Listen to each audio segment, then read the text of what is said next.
À l'église Saint-Étienne de Koumassi, pas pour parler de la fête de la Pentecôte, mais de la célébration du cinquantenaire de la paroisse. Un jubilé d'or à l'allure de carnaval a mobilisé les fidèles chrétiens et les paroissiens de Koumassi autour de l'évêque de Grand-Bassam et les frères de la congrégation des franciscains. Le reportage de Maïsako.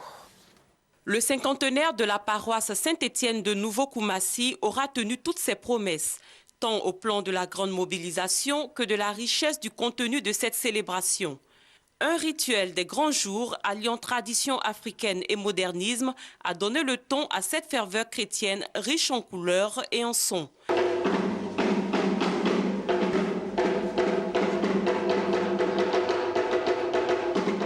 Les 50 ans d'existence de cette paroisse, aujourd'hui forte de plus de 8000 fidèles, ont été ainsi célébrés sous la présidence de Monseigneur Raymond Awa, évêque de Grand-Bassam. 50 ans, ce n'est pas toujours fêter une date anniversaire, c'est fêter beaucoup d'efforts qui ont été fournis, fêter beaucoup de sacrifices consentis, fêter en un mot une fidélité.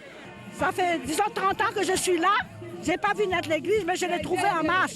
Aujourd'hui, c'est une très grande satisfaction de voir qu'on a pu en arriver là. Nous sommes fatigués, mais nous sommes contents d'être fatigués. Fondée par les missionnaires franciscains et sous l'impulsion de vénéré mémoire l'archevêque d'Abidjan, Bernard Yago, la paroisse Saint-Étienne de Koumassi voit le jour en décembre 1962 avec une superficie de 4 hectares.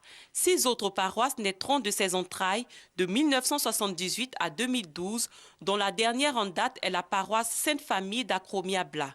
Cette extension, saluée par les fidèles chrétiens, a été animée au fil des années par une douzaine de curés, tous des frères franciscains.